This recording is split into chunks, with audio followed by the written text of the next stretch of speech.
जय श्री राम दोस्तों। आज हम जानेंगे कि हमें ब्रह्म मुहूर्त में क्यों उठना चाहिए। चाहे कितना भी अभागा मनुष्य हो, अगर वह ब्रह्म मुहूर्त में उठ जाता है तो वह जो चाहता है उसे वही मिलता है। एक समय की बात है, माता पार्वती भगवान शिव से पूछती है कि हे स्वामी, मैंने देखा है कि चाहे कितना भी अभागा मनुष्य हो, अगर वह सुबह के समय ब्रह्म मुहूर्त में उठता है तो वह बहुत सुखी रहता है।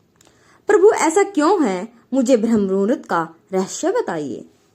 तब भगवान शिव कहते हैं कि हे देवी, मैं आपको इस प्रश्न का उत्तर एक कथा के माध्यम से बताता हूँ।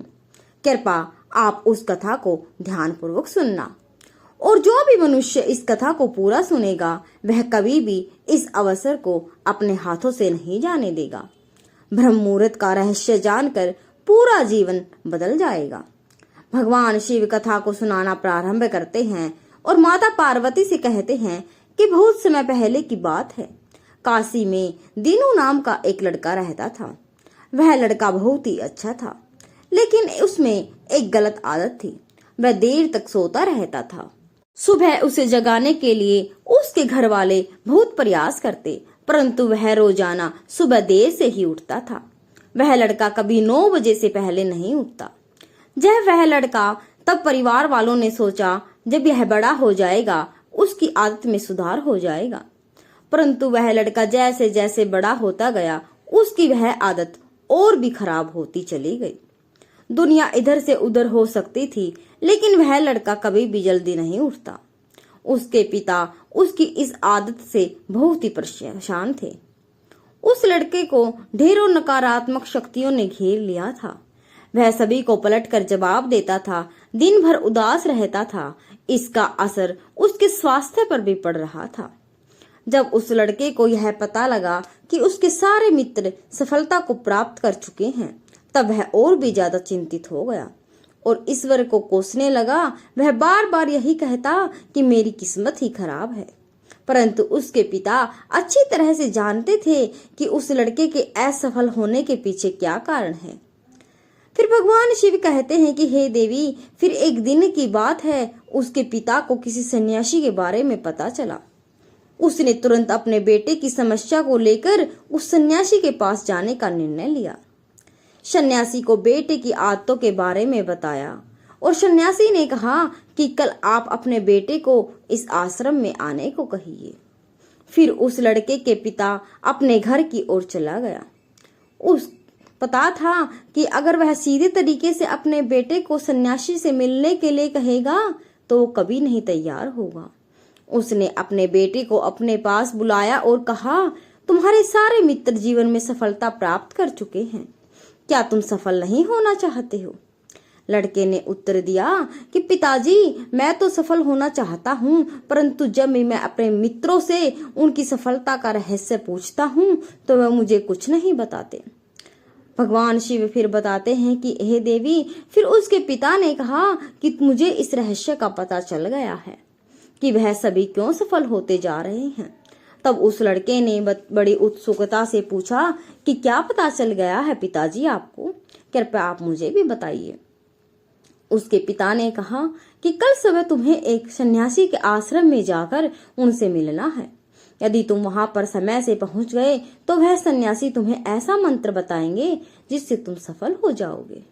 परंतु एक समस्या है। लड़के ने कहा कि पिताजी, मैं कल पूरी रात जागता रहूंगा और सुबह सन्यासी से मिलने जाऊंगा।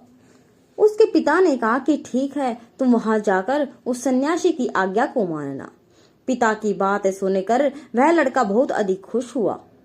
जीवन में पहली बार रात्रि में वह जागता रहा, परंतु थोड़े ही समय में उसे नींद आ गई और वह सो गया। फिर अगली सुबह जब वह उठा तो उसे पता चला कि वह सन्यासी से मिलने का समय समाप्त हो गया है। उसके पिता ने लड़के की तरफ देखा और कहा कि तुम जीवन में कभी भी सफल नहीं हो सकते, जाओ और जाकर सो जाओ। पिता की यह बात सुनकर लड़के को बहुत दुख हुआ। उसने मन ही मन सोचा और स्वयं को चुनौती दी कि कल सुबह वह सन्यासी से मिलने अवश्य जाएगा। उसने अपने पैर में एक छोटा सा घाव बना लिया, जिससे दर्द के कारण उसे रात भर नींद नहीं आई। भगवान शिव कहते हैं कि यह ऐसा पहला अवसर था जब उसने अपने जीवन में पहली बार सूर्योदय देखा था। वह तुरंत ही तैयार होकर सन्यासी से मिलने के लिए चला गया। आज उसका अनुभव कुछ अलग ही था। वह बेहद शांत महसूस कर रहा था। चलते चलते वह लड़का जैसे ही सन्यासी के आश्रम में पहुंचा तो वहां पर उसने देखा कि सन्यासी और उसके सभी शिष्य ध्यान लगाकर बैठे हुए थे।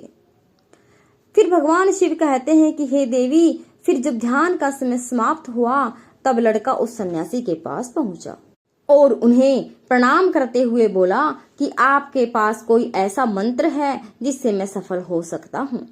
कृपा करके मुझे वह मंत्र बताइए। मैं भी अपने मित्रों के समान सफल होना चाहता हूँ और अच्छा जीवन जीना चाहता हूँ। फिर सन्यासी मुस्कुराए और बोले, अच्छा तो तुम वही बालक हो। तुम्हारे पिताजी मुझसे मिलने आए थे और उन्होंने तुम्हारे विषय में मुझे सब कुछ बता दिया था। मैं तुम्हें वह मंत्र अवश्य बता देता, परंतु जब लड़के ने जैसे ही परंतु शब्द सुना तो लड़का घबरा गया। उसने पूछा, परंतु क्या गुरुदेव? तब सन्यासी बोला, मैं तुम्हें वह मंत्र बताऊंगा, परंतु अगले 21 दिनों तक तुम्हें मेरी आज्ञा माननी होगी। मैं तुम्हें वह मंत्र 21 दिनों के बाद बताऊंगा। तब तक मैं तुझसे जो भी कार्य कहूंगा तुम्हें वह करना होगा। यदि तुम असफल हुए या कार्य के बीच में तुम्हारा संकल्प टूट गया तो उस मंत्र का असर नहीं होगा। दृढ़ निश्चय के साथ वह लड़के ने कहा कि मुझे आपकी सारी आज्ञा स्वीकार है। मैं अगले 21 दिनों के लिए आपका दास हूँ। आप जो भी कहेंगे मैं वही कार्य करूंगा। मुझे केवल और केवल उस मंत्र के बारे में जानना है। फिर सन्यासी ने उस लड़के से कहा कि ठीक है, कल से तुम्हारा कार्य शुरू होगा। तुम इसी आश्रम में निवास करोगे। वह लड़का आश्रम में निवास करने के लिए तैयार हो गया।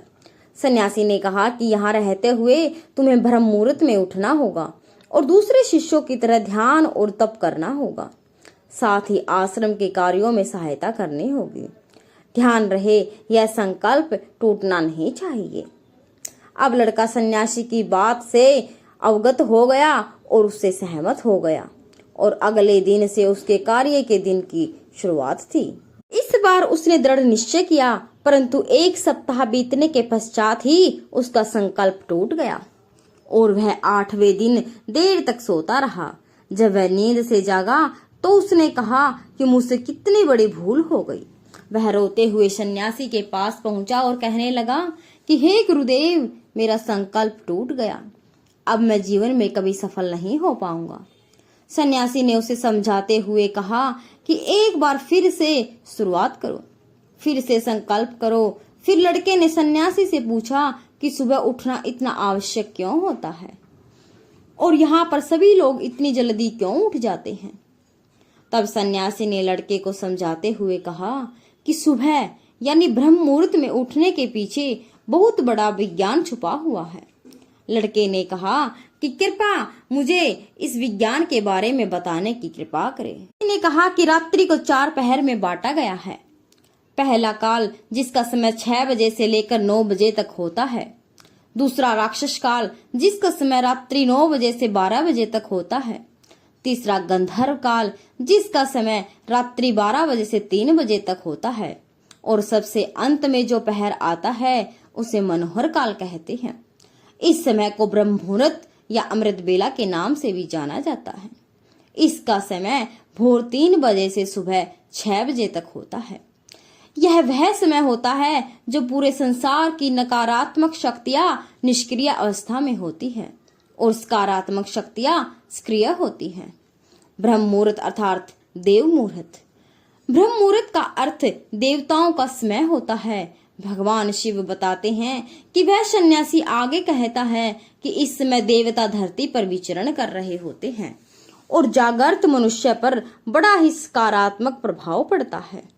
ब्रह्म मुहूर्त ऐसा समय होता है जिसमें मनुष्य का मस्तिष्क बिल्कुल खाली होता है, जिसमें किसी प्रकार के कोई विचार नहीं होते और जब इस समय व्यक्ति अपनी पुस्तक खोलकर पाठ का अध्ययन करते हैं तो उन्हें सब कुछ जल्दी जल्दी याद भी हो जाता है और यह लंबे समय तक याद भी रहता है।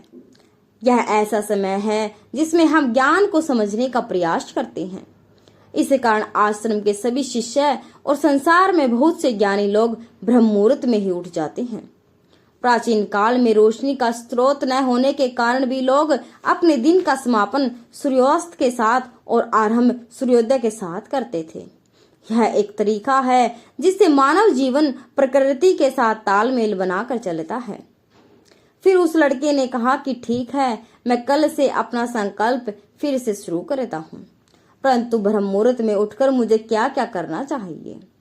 तब सन्यासी ने कहा कि ठीक है, मैं तुम्हें बताता हूँ कि ब्रह्म मुहूर्त में क्या करना चाहिए और कैसे करना चाहिए।